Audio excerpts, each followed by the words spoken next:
everyone, and welcome to another episode of the Middle Age Podcast, where we give you news, R&B bands from tree musician, songwriters, and artists extraordinaires from the UK. My name is Cherry B. I'm Ricardo Williams. And I'm Jermaine Riley. You guys are not allowed to do that. You ain't got no V's in your names. Oh, I can't do. I'm joking. Ricardo actually attempted to reply to that. I can't. What's going on? Is everyone good? Yeah, man. Yeah, baby. Living la vida locus. What's been happening, Ricardo? Good, you know, it's not as hot as it was last time, so I'm happy. Like, as bad as it sounds, that sun we had the last time was ridiculous, man. I was dead out here. It's said, man, ridiculous. But I'm good. I'm there, you know, just battling the bomber clots every day. Yeah. G-Main? Yeah, man's cozy, innit? Man's cozy. You get me? Man's cozy, fam. The other was a man trying to segue into the topics. And then basically... What made you use the word cozy today? I'm just comfortable in my skin, you know? Is it? That's very good. The place we all need to be in life. Right. Yeah, man. It's all good So, over here. as everyone knows, Miss B, Queen B, dropped her album, the first act of, I guess, album trilogy. I'm calling it. I don't know if there's part 2, part 3 coming. Have you guys had a time to listen to it? What's your thoughts? What's your standout tracks? What's the scoop? Nothing is blowing, by the way. It's really blowing into the yeah, mic. you're just listen. Wow, it was really doing up fun, isn't it? All right, shall I start again then? No, we're good. No, we got all the audio. We got the audio. We're good.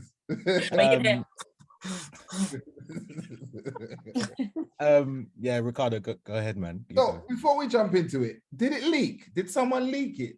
I was unsure. It did leak, yeah. Did it? Yeah. And then she just pushed play on the thing, so she just rolled it out then. It was a day before. Oh, okay, Yeah. okay. And I feel like you'd have to, it wasn't like on YouTube or nothing like that, as far as I know. So you would have to either hunt it down or get someone send you the link for it. And right. Yeah. Okay. What is the point in that? I know. It's not. Do you know what? I understood leaks when like there was no release date, or the artist was going to share the album, or they weren't sure, or like they kept saying it's coming, it's not coming. Guys, you had a date, yeah. You had the time, like you had your warning, you had your build up, you had your teasers, like jam your hype. Yeah, one day as well. Day before, you know. That's wild. Yeah, Didn't even leak it good anyway. You know what? I was on Twitter and someone said it was Queen Niger, but I don't know if that was just internet bants. Oh, they're just trying to cause trouble, isn't it? It was hilarious, man. Those tweets were hilarious. So yeah, man. Do you know what? I've listened to half of it. So I do a lot of my listening when I'm driving. So it just I can concentrate better when I'm driving, just like listening to music. And so I haven't listened to all of it, but I will say I'm enjoying it like so much. I don't know if it's an artist thing, but she literally is just creating music. Like there's no, obviously she's catering to an audience. This is definitely for the gay community, 100%.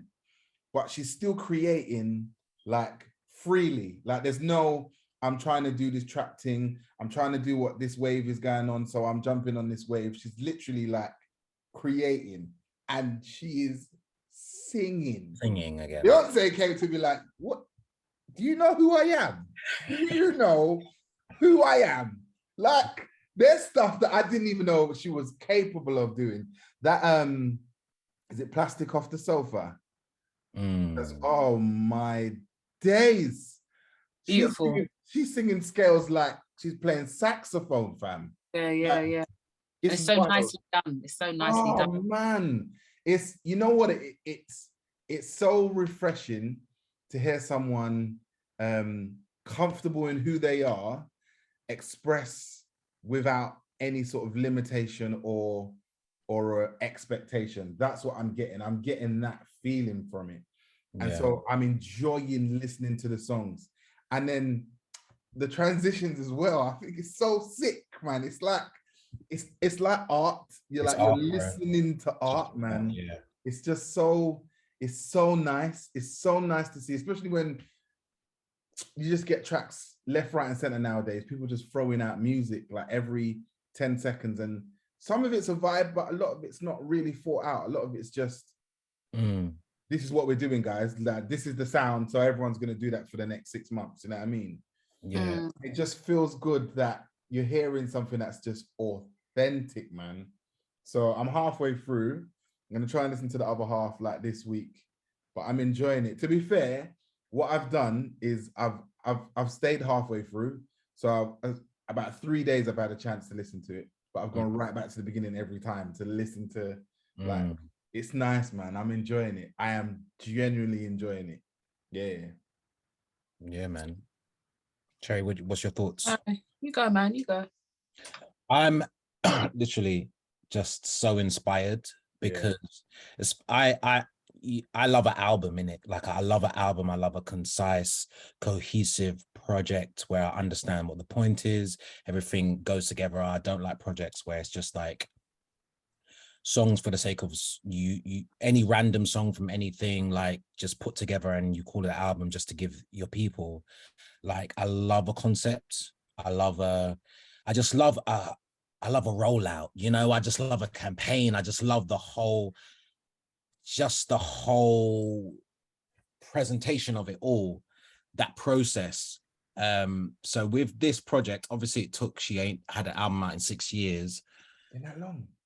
Yeah, bro. Well, obviously she's tied us over with like The Gift and it's been Homecoming and all these types of things, and obviously Everything Is Love with Jay and stuff like that. So, you know, we felt like she was still about, but Lemonade was a hot minute. Do you get me? That's a hot minute ago.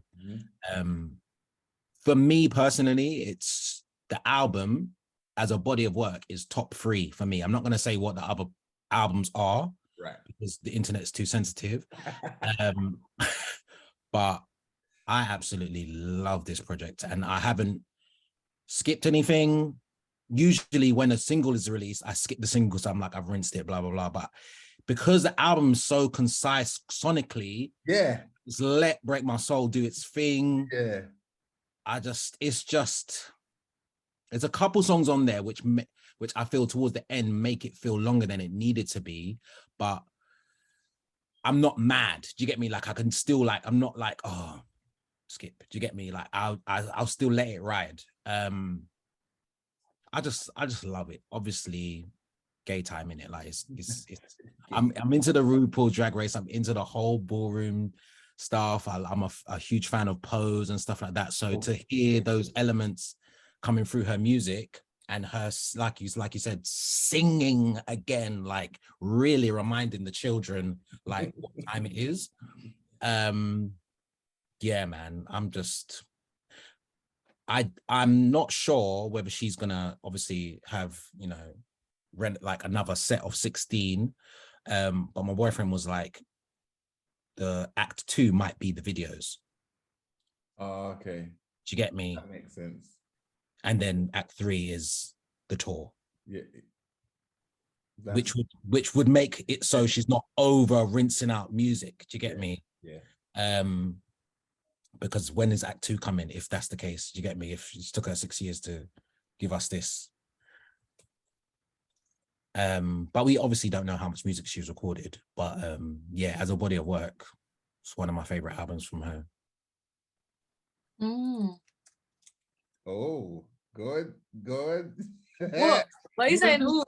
Yeah, for me, it's definitely not my favorite Beyonce album. I don't feel like the album speaks to me personally, but I love like the placements. I love the how well like the vocal arrangement has been thought out and how well it's been executed, and just how instrumental she's made her vocal. Yeah. I love the ode to Ballroom. I love that. Tiana Taylor touched on that not too long ago as well, didn't she? Yeah. But sonically, for me, it's not my favorite. Yeah, I hear that. But Yeah. I like the artistic approach. Obviously, Beyonce, you were going to get that artistic approach in it, and I think it's refreshing to hear like non-classically written songs. The freedom is inspiring. Just not sticking to like one like kind of samey formula for songs, and it's still being able to resonate, and still people being able to like cling on to it and take from it without it being traditional. That's refreshing. But I guess I don't really feel like it's for me. I don't know if it'll be a grower, but I mean, we're only 3-4 days in, isn't it? But yeah, but I mean, it's nice to have one of the vets back. You know what I mean? And shows as well, isn't it? Like it really does show. Yeah. I you know, I just obviously from your scene from the pictures, like I can only imagine what these visuals are gonna be. I can only imagine like the movie that we're literally going to the cinema to watch. Do you know what I mean? So that's my take anyway. Question, go on. Question.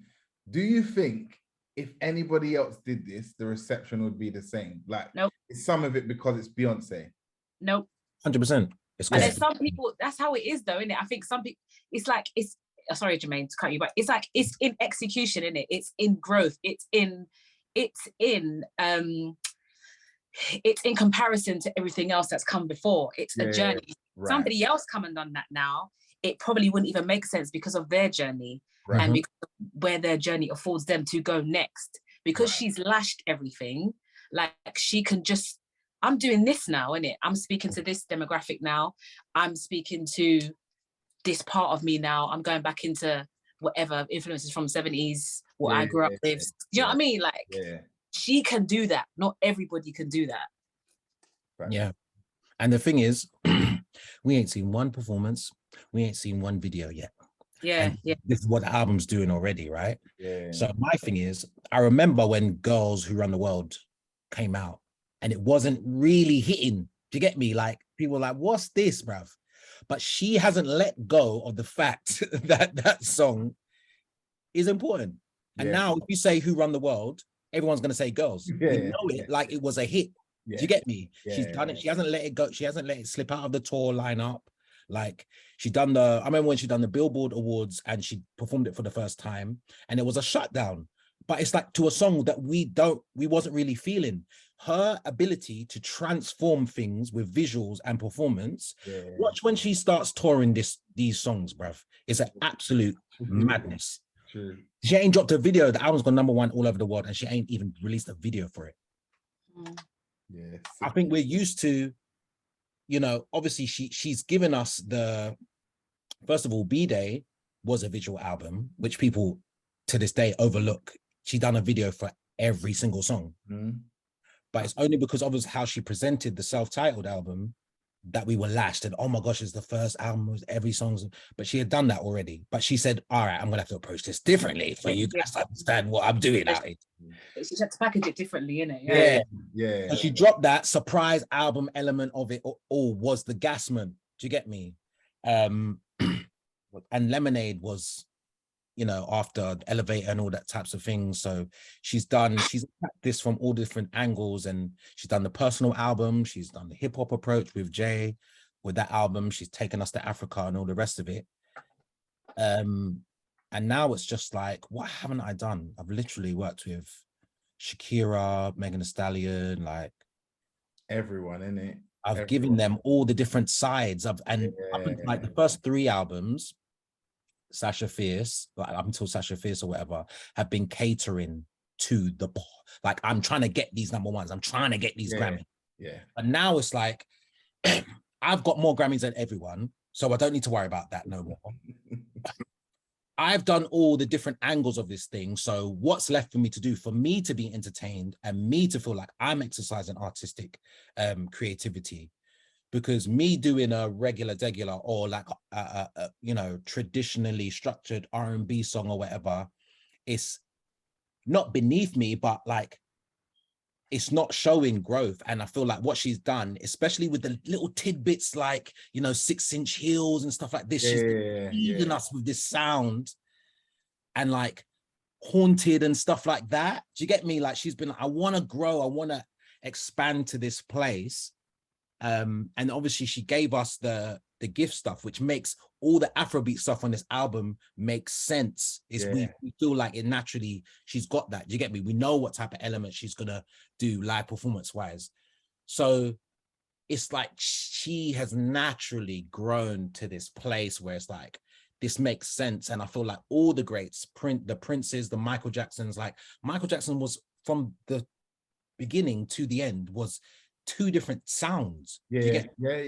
And she's taken up. To be fair, she's taken her time. I know it's 6th album, but she's toured so much and done so many different things that she's really taken her time to evolve to this place where, like Cherry said, it is an element of it being Beyonce because we've been on there with the journey. Do you get me? We've been on the ride. We know from Destiny's Child. Do you get me? She's done everything. Like, flip me. Wow, didn't it? Yeah. So yeah, go on. I know there's 2 things I wanted to talk about with Beyonce as well. A lot of things kicked off with the church folk with Twitter because of the Clark Sisters sample, One Church Girls. So obviously there's a Clark Sisters sample at the beginning of Church Girls, and it runs through the song. But Church Girls is quite like risque in terms of the content of what she's talking about, and a lot of people have kicked off about her using that sample for that song.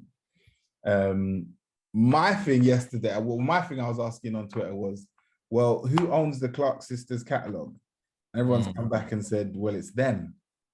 So I'm pretty sure they would have cleared that sample, right?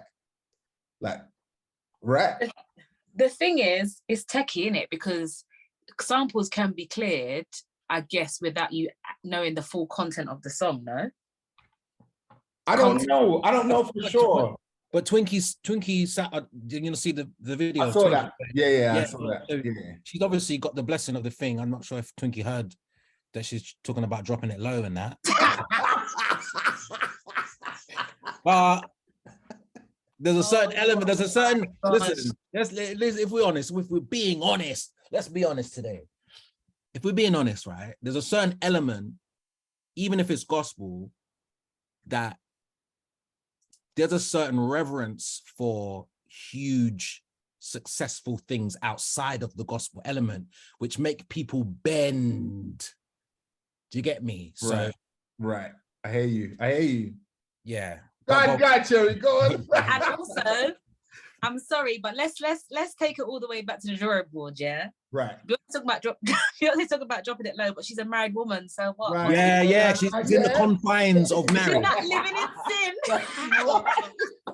That's actually facts. That's actually the loophole of the whole situation. Oh she's not living in sin. She's married.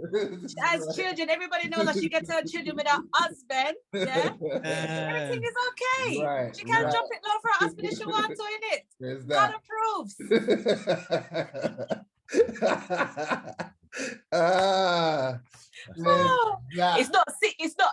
It's not like, no disrespect, but it's not like one rap beans that's out here just talking about random, taking random, you know what I mean? This is a married woman.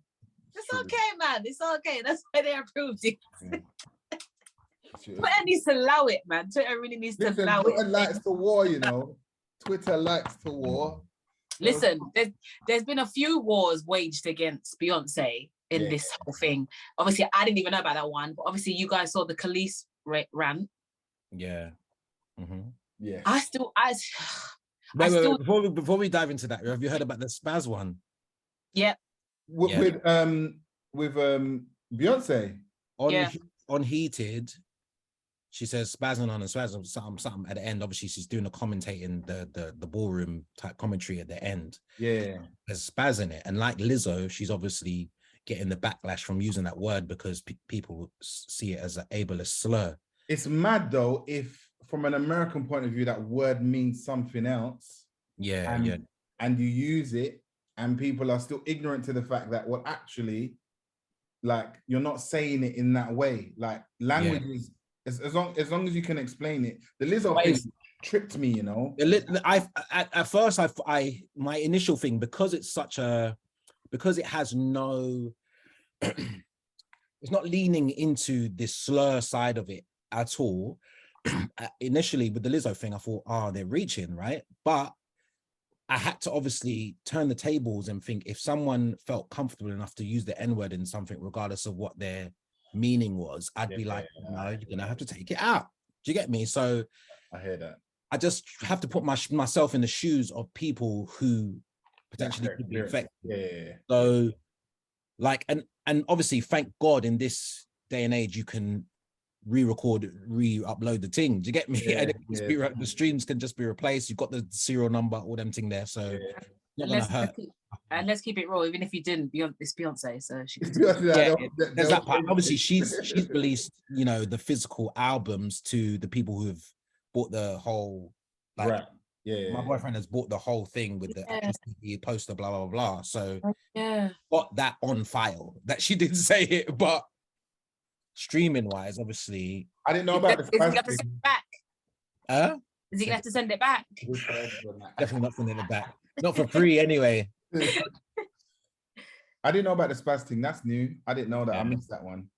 But the Kelis thing, go on. Oh man, so that one, I think that one's a bit techie, you know, because it's not really like it's not really Beyonce's problem. Like, so for those who don't know, Kelis has come out and said that she's been sampled on, what's the name of the song that she sampled on? Energy, yeah. And saying that just out of common courtesy, that Beyonce should have hollered at her and just said that I'm sampling you. Either Beyonce or Pharrell should have hollered at her. My thing, I wasn't really like hell-bent on that. My thing was like, then she started to go on to say that Pharrell has swindled her out of a lot of song credits in the past. So that's her narrative has been like that for the last couple of years. Yeah, and that I didn't even know that yet. Nah. But that broke my heart, man, because I just thought to myself, like, if that's actually true, and obviously, I don't know, like, I guess my perception of Pharrell is just so like, calm, so like lovely. Do you know what I mean? Like, very so wicked. Yeah, but then I'm hearing that there's wickedness going on behind the scenes. Yeah. And so for context, I don't think everyone knows. Everyone might not know. So basically, Kelis, Pharrell, and Chad worked together on a lot of music. What were they called? What was Pharrell and Chad called? Why have I forgotten their name? Neptune. There we go. Neptune. I don't know why I forgot that. And the label was called Starstruck. You remember? So they worked together. And apparently what Kelis was saying is they were young and there was an agreement that they were just going to split the songs 3 ways. So everyone's going to get an equal cut of all the songs. Now, obviously, from a music business point of view, unless that's written down, it doesn't actually work like that. The standard is, in terms of like credits for the songs and who has ownership of stuff, so there's 2 halves of it. There's the sound recording, which is like the master, and then there's the written part of the song, which is like the publishing. So when a producer produces a song, if it's one producer, he owns 50% of that publishing. That musical composition is counted as a written work, so that's 50%, and then everything else then is then divvied out based on who's contributed to that song. So from a music industry point of view, that third business doesn't really fly unless there's written confirmation. And so what it looks like is Kelis is saying that we were young, we were creating music, and we agreed that it was going to be a third, and then business has happened, and then man have just chipped out with what they believe they should have from a music point of view, a music industry point of view. And so obviously now she's like, you man swindled me. We were friends and you did me dirty in business. And so she was bringing it up because she's saying, well, I've been quite vocal about my story in terms of what's happened in the past. And as a woman to woman, I think she was saying she felt like Beyonce could have repaid the favor and at least put her on the credit so she could make a little change from the song. And Jermaine, I'm just giving context. So that was her rant, basically. So she drew out Beyonce and obviously said certain things. So she was like, Beyonce should have hit her holiday and said, you know what, I'm using this, or put her on the credits. And that's what Kelis was saying. So yeah, context. Reason why it's techie, yeah, because apparently she doesn't own the masters of the thing, right? That's one side of the situation. She doesn't own the master of this thing. And then she doesn't, as I'm reading, she doesn't have credits on the song that was sampled. So how can I credit you? Because she's not, I don't see Kelis on the credits of the Beyonce song either. Right. Regardless of people saying that she did credit her, she's not credited on Energy. But you wasn't credited on your own album, so how can I credit you on the thing, right? So that's one. What's the government name?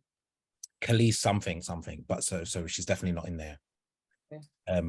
No disrespect. Let me actually find it out for the people. I don't want to sound like I don't listen to them. That's it, Kelis something. Kelis something. Bad mind. Yeah. I love Kelis, you know. Me too. It's sad. It's sad because time and time again, we've heard these stories in the music industry. Like Kelis Rogers. There we go. Obviously, she got married. Kelis Rogers Mora. But obviously she's now, isn't? Yeah, apparently. So, but she's not credited. So that's one. She's not credited on her own album. So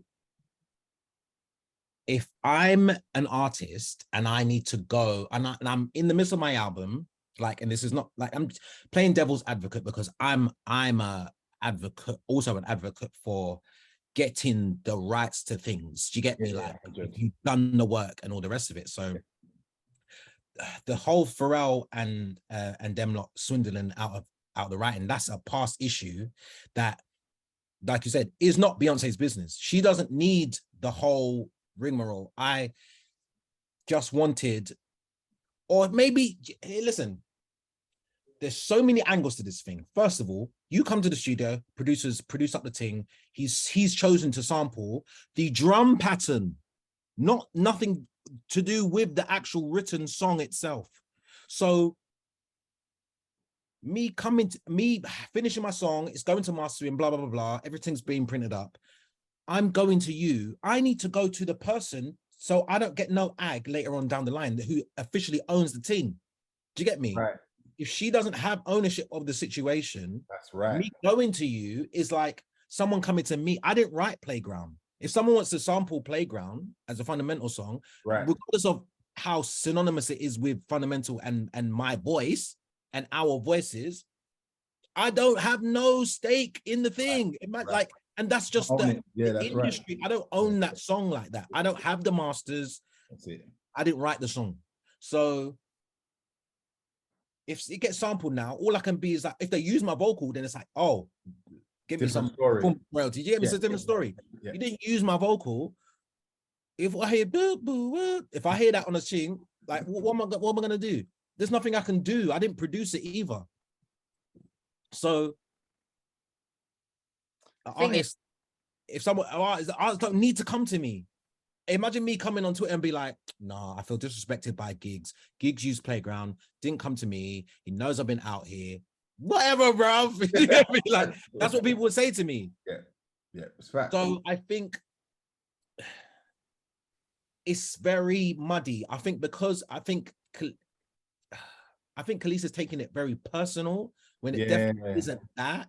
Yeah. And it's definitely like, she feels obviously disrespected and she's using obviously verbiage like, you know, Beyonce's copied me before and all these types of things. But it's just I'm surprised about. I was like, where? Sorry.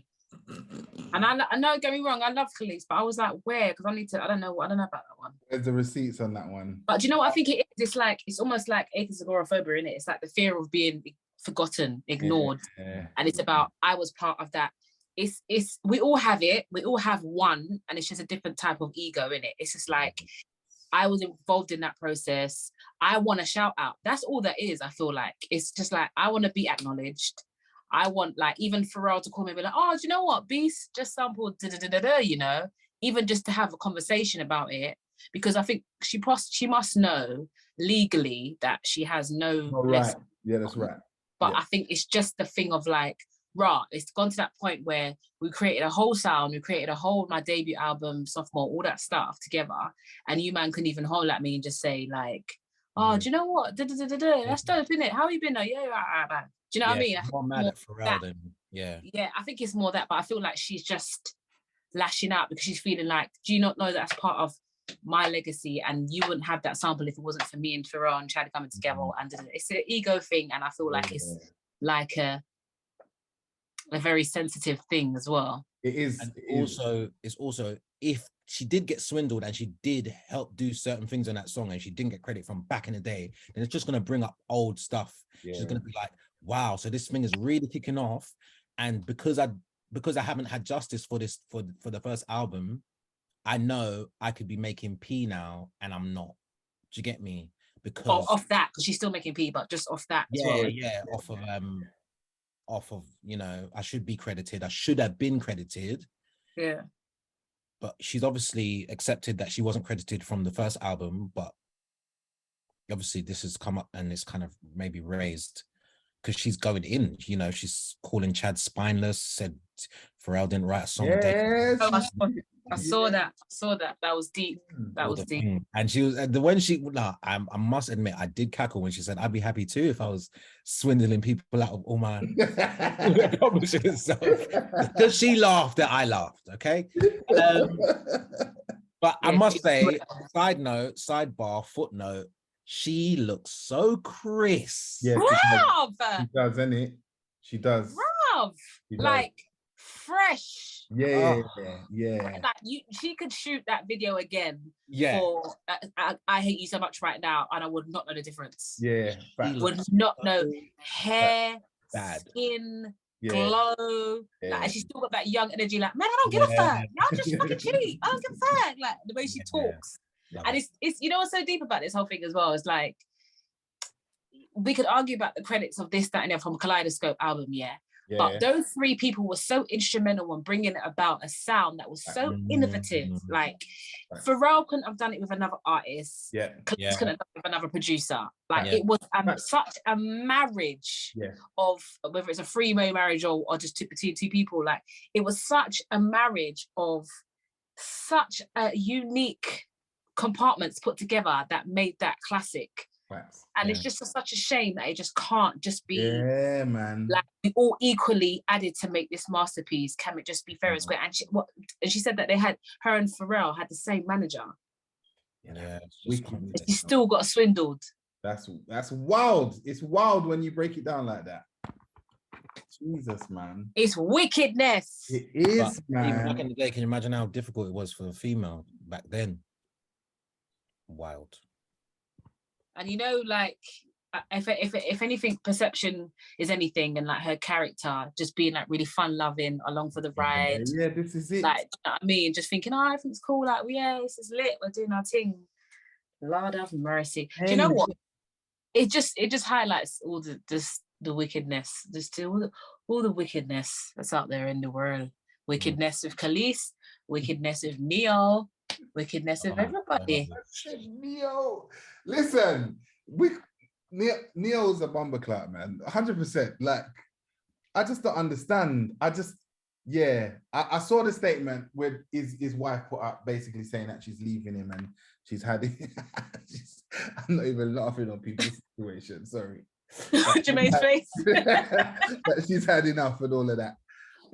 On one hand, I'm like, well done, lady. Like, get your life. Well done, lady. Well done, lady. Get your life. You know what I mean? Move on.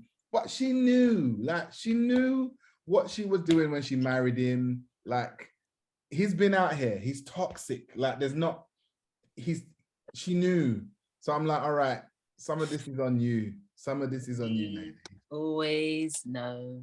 Yeah. I always know. I feel like there is a thing where you can know going into it. Right. And meet him there. But you hope. You hope. And that's what I'm saying. It doesn't negate the part where you've had enough now, innit? Yeah. 100%. Because we can all know, like, a majority of us have been in situations where we kind of have an inkling, we following our gut feeling, but it's just like, you know, I really hope they'll change. Do you get me? All these emotions. So I'm not, you know, mad at her for trying to potentially make it work or help him down the line. Yeah, you know, there's not victim shame. Yeah.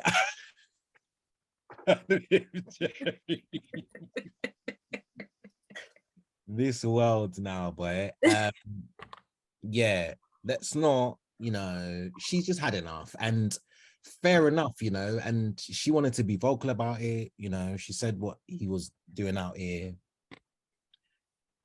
And yeah, it's a bit... Ricardo's not having it, you know, he's actually not having it. Yeah, I'm not, you know what it is? I just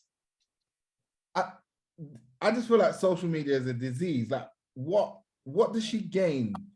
Obviously, I'm not in her shoes. I don't know what sort of trauma the relationship caused or hurts or whatever, but what does it gain, like, to post it up? Really? Do you know, sometimes it's about taking back control of the narrative.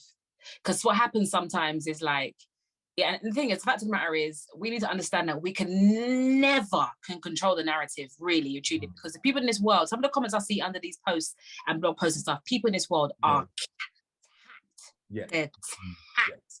Like, even if it's real or they're just saying it for clickbait, banter, likes, people are tapped, yeah? But the fact of the matter is, like, certain times, it just means you taking back some power for yourself, innit?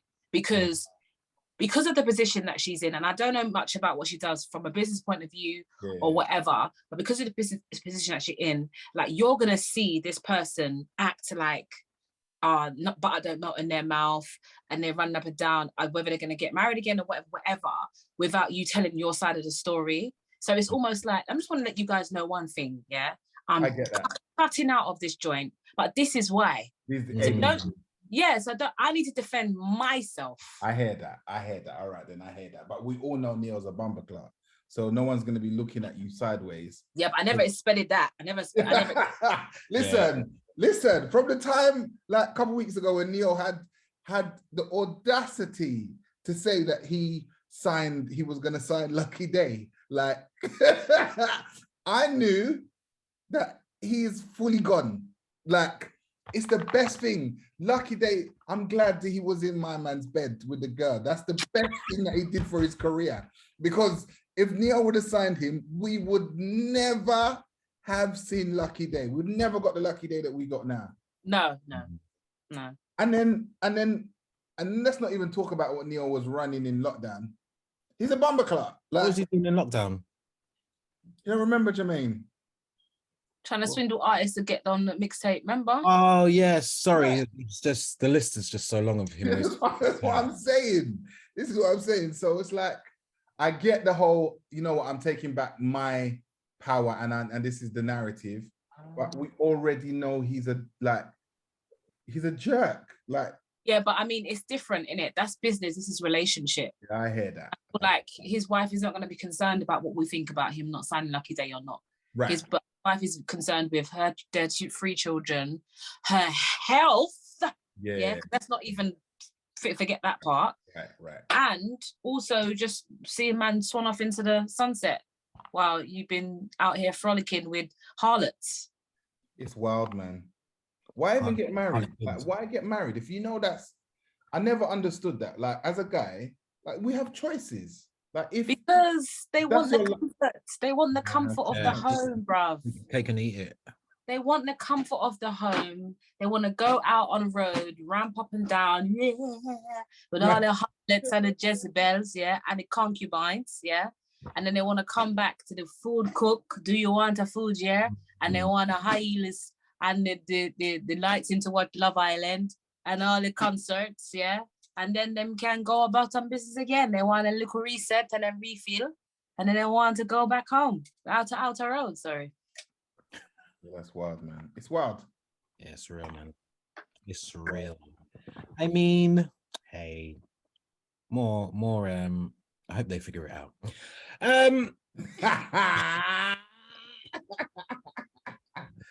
All right, listen, talking about social media, honestly, I've had the biggest grab about social the last, I don't know, year. I just feel like now more than ever, I see people like through their tweets, through their comments, through their statuses, I see insecurities, I see attention, and it's hard. You know what I mean? I'm like, you didn't have to, you didn't, like, I know what this is. Like, we can be better. Anyway, I'm saying that to say the Will Smith apology, the 5-minute long video about him smacking Chris Rock at the Oscars. I'll just go on my thing. I watched it and I wasn't impressed. I felt like, you know what I felt like? I felt like he said sorry because he had to. Like, it was part of his brand. It was part of the Will Smith brand to look internally, zen it out, do the work, and then come out and say, this is where I'm at with it. I didn't really feel like it was sincere. And I tell you why, because I don't think he didn't answer the question. The question was, well, there was 2 questions that were asked off screen that he read out. So the question was, why didn't you apologize to Chris Rock in your speech? And then the other one was around, was it Jada's eye rolling that triggered him for that action? So for me, I think we all wanted to know, why did you do it, Will? Like, what was the smack about? Like, what was it? Like, dig into that at least, and then at least we can, not to say that I need to accept his apology, because he wasn't saying sorry for us. It felt like he was. That's what I'm trying to say. It felt like he was saying sorry to us. Like, hey, hi guys, hey all the people that follow me. This is instead of, actually, my sorry needs to be to Chris. Like, and I need to make that right, instead of exposing my man's business and saying he's reached out to him and Chris has said, I don't want to talk to you now. That we didn't need to know that. Like, we just needed to understand, if you really want to do the work, tell us why you boxed him.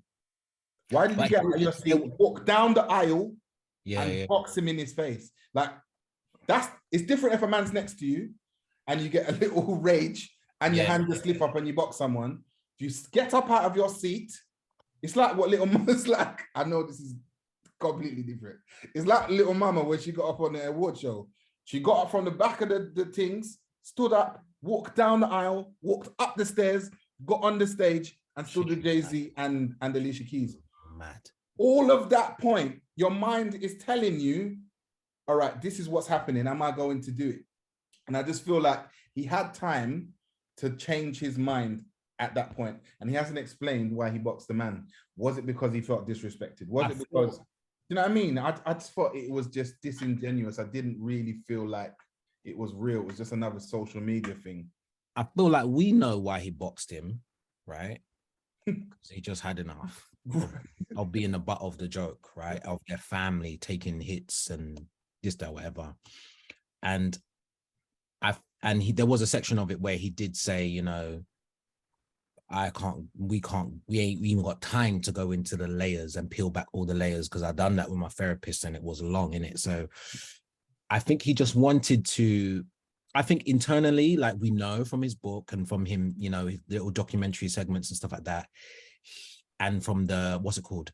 The thing with the first Aunt Viv. Yeah. All that type of stuff. Like, listen, this guy is used to being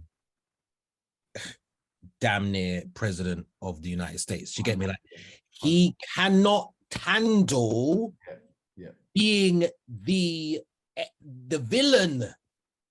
I can only imagine, after years and years of being America's sweetheart, what he's dealing with every day when he wakes up, like knowing that people have a negative thing to say now. A really negative thing to say. A really, like, just no matter what, him thinking to himself, there's certain people I'm never going to be able to convince. That's torturing him. It is, and you can see it. Like, because he likes to be liked. He says it so many times, like he can't take that. So he's going to obviously do his efforts and to try and, I think the whole him telling us about Chris Rock was to let us know that he's trying, you know, and it's not like he hasn't tried to reach out, and for us to even use that as a thing, well, you ain't even done apologize to Thingy yet, like officially, like he had to let us know that, because it's just an effort for him to be like, guys, I'm really trying to patch things up and he doesn't want to speak to me. And you know, it's, my heart goes out to obviously Chris, but the little boy inside Will Smith, he's having a hard time right now. Yeah. And you know what? It says so much about time and time again about childhood trauma. Because another thing from the book as well is that he addressed that there were a few times in his childhood where he actually felt like a coward. And he actually felt like he went through seeing his dad like physically abuse his mum and him not be able to do anything about it, and carrying this weight around for a very long time about feeling like a coward, not a protector, not a head of his house. And I feel like that day, from reading the book and putting my own perception in there, like he was triggered. Like he's in front of the world, man's dissing out his, whether we can say comedy doesn't have that boundary or you're not supposed to take it personally, whatever, but he's in front of the world and a man's dissing his wife who has a medical condition, making a joke out of it. And I feel like he was genuinely triggered. And it just goes to show, it's like, when it comes to healing, it's not linear. Like you don't just go to therapist and like, speak it through, and then it's there, full stop, period, done. Like it's a process. And clearly there's something that is still going on there in the process, like that is still being addressed. And because of the world that he's in, if you're going to poke the bear, then that's going to come out. And obviously he's got this complex about proving that he is a provider, proving he is a protector, proving that he would take care of his family, and that being like that wrestling with being the good guy who doesn't curse, who doesn't like do these things, and then getting caught up in the middle of that and acting out. And I feel like it's so mad, because as much as I think to myself, like, my gosh, bro, like big stage Oscars. And like, this was your moment. This was your moment. I know, but there's some part of it, like the human part of him, I actually understand. Like I'm not saying I could condone it, but I get it. I actually get it. I do and I don't, because Have you read the book? Have you read the book? Nah, I need to. I think well, you can't talk on the subject then. No. I think, like you said, I knew some of those bits that you pulled out, like that was in the discussion when he boxed him. But in my head, and obviously you're so right, I can only come at this from my perspective, right? But for me, I think you could have boxed him backstage, you know, like that's what you would do there. You could have boxed him backstage. It would have done the same thing. But you know what? You think you say that, and that's the thing, is like, we have conversations all the time about what we would do and what you could have done. Right. We haven't had a lifetime of success like that man has had. Facts. And how many times has he done, like, muted himself and not said anything, not even boxed anyone backstage, or maybe even just made a phone call and said, yo, that wasn't cool, you know? Like, sometimes, bruv, enough is enough, you know? You know what? I do get that. I do. It's just hard. You know what it is? It's hard. I'm not saying you should box people, by the way. Definitely not. Definitely not. Not saying that. Wait, let's pull it back. Let's pull it back, because sometimes people deserve a little clap when they just... That's from Ricardo Williams and Ricardo That's from Williams. me. Yeah, it's not the first thing, and it's not the second thing either. But from where I'm from, sometimes I'm just gonna box the tea out. I'm just gonna box the tea out. But you know what it is? It's hard. I was saying this to you guys yesterday in our WhatsApp chat, but I'm very linear. Like I'm quite simple, not in a like non-intelligent way. Straightforward. Yeah, like it's just A and B to me. I do understand like the peripherals and all the things that go on to make life like its nuances, but when I hear him talk about certain things, so he's Box My Man, and then I've heard him talk about like the acknowledgement of it, and what's his face, Denzel Washington saying about highest heights, that's when the devil comes. All of these things I know he's aware of. So I'm like, what happens when it for me, I get confused because I know you know better. Like I know you know better. Yeah. I've watched you in interviews and heard the things you've said. I've seen, whether that's bravado or an act, but you've sucked me in. I see the side where you're, I don't know, conscious and aware of self and want to do better. And then on the other hand, you go and do madness. So it's that's why it was even a thing. Because if it was Steve Harvey boxing someone, we'd be like, Steve Harvey, right. It's like, okay, all right, fair enough. Yeah, all right, I get it. And that's why I'm struggling. I'm like, I always struggle with that type of thing. I understand that we're human, and obviously our circumstances will negate how we react. Trauma, even the type of day we're having will change how we act as human beings. But it's like when you say all of this here, and then you go and do this, it's like, but you know better, man. What happened? Like, it was your moment.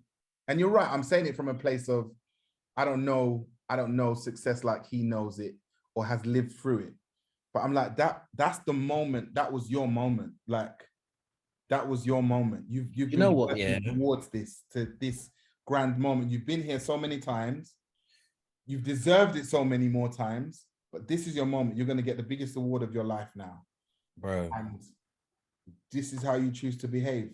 It's really, it's a compound situation. You get me? It's like, as much as I know, and we all know, and we've all said, and the world will say that was the wrong thing to do, and it's a big old Oscars and it's live TV, blah, blah, blah. Like, the smallest things can build up, and it's just like, you can't even think of another way to deal with a situation when you've had something happen to you either the day before or earlier that day. You don't know. She could have said something like, but this is why we ain't blah, blah, blah, blah, blah. Before they left out for the thing. Do you get me? Like this, you don't know. And you've got the whole world laughing. And then he's obviously dealing with 100 million different things or whatever.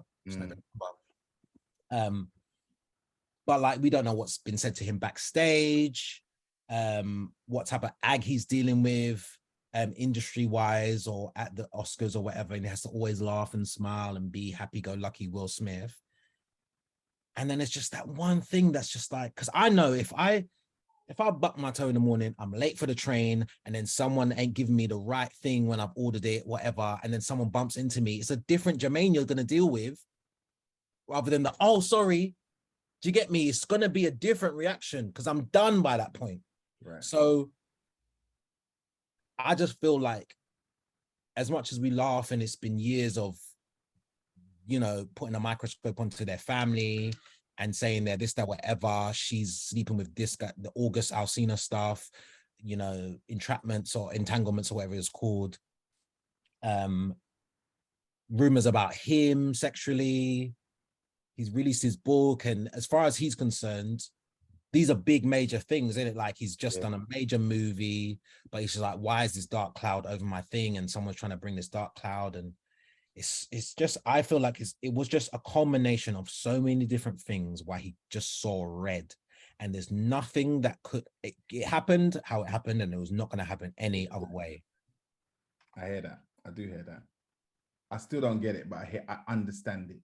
Of course you get it, bruv, because you're the one saying box people when they need to be boxed. Yeah, no, if you deserve the box, like if you disrespect mine, I'm gonna box you in your face. Well, then you get it, then, innit? Yeah, but I'm not gonna do it. I'm not gonna do it on the stage. That would have been like a little chat. You don't know, bro. You don't know because the world's been laughing at you, bro. And your wife is ill. And your wife is rolling her eyes. Nah, because I would lean over and be like, don't worry, babe, I got this. And then when I see my man backstage, Clyde, Kaplow. Yeah, but when Chris Rock is in it, nah, but when Chris Rock is in it,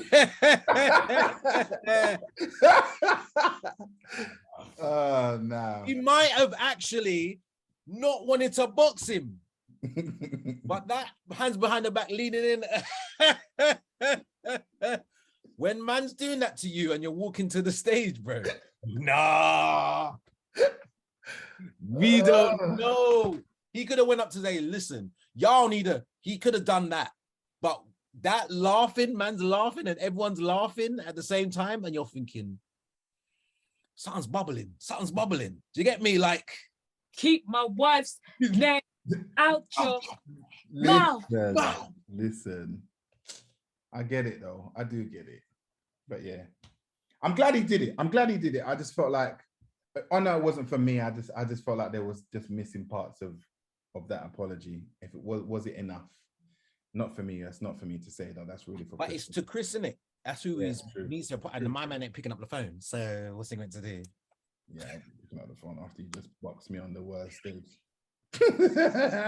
Oh, they boxed him back though. I was like, what, Chris? What did you? Chris is buckle 5. He ain't got the stature for that tussle. Do you get me? Listen, if a man boxes me, whether you're 6'10" or like 2'5", I'm boxing you back. You know? We're having a conversation. Like if you say, if you say hi, I'm gonna say hi back. It's a conversation. No, you box me, but you're 6'10". I'm gonna give you the box of my life. You're speaking from a place of privilege because you're out here, innit? No, but there's man that's bigger than me. You can move mountains out here. Do you get me? Like my man is never experienced that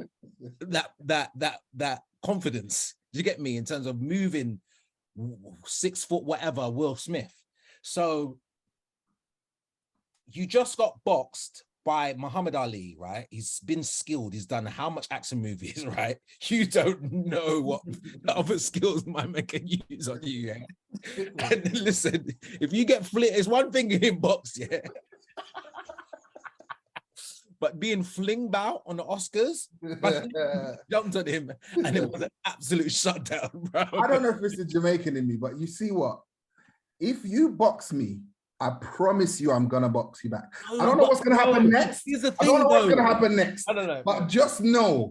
Here's the I'm thing. gonna box you. You're contradicting yourself. You're contradicting yourself because you're saying, no, I'll wait till backstage. Yeah. Chris Rock is thinking, I just got boxed.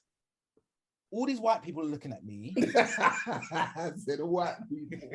Like, there's networks, execs. Nah, he was clever in that moment. So much to do in that split second. It can't just be the streets, bro. It can't be the streets in that environment. He was clever in that moment. I've got to give him that. But I'm just telling you guys from now, the Jamaican in me, I would lose every contract I had that night. Every contract would get lashed off because I would box him back. I would have boxed him back. I believe I would too. But my thing is, if the man is towering over me, you got one shot, Jermaine. You just make it count. Just make that one shot. And if you have to run after, just run. But just know. I don't think it would be a box. It would be a fly kick. It would have to be a fly kick and a sprint. As he's walking away, as he's walking away, it will be a fly kick to the back and then I'll run. Yeah. That's hilarious. That one's made me laugh, man. Yeah, that was a good one. Well, I think we have covered all the topics on the dog today. Yeah, we have, man. We have. Listen, honorary shout out, Cherry V's new single, Badder Than Bad. The acoustic video is out now. Please go and watch it. Is it available on streams? Yeah, we're planning that. But yeah, make sure you go. I'm gonna drop the link to the YouTube. Make sure you go and support it, man. It's amazing. Like we said on the last podcast, Cherry, man, it's so good to see you back in your element, doing your creative thing, being such an amazing artist, showcasing every side of you, your songwriting, your singing, just creativity, just da ba ba ba. Thanks. God, they compliments, so it's like that. I can. I said thanks. Crap. Love you guys. Love you too, guys. Till next time, guys.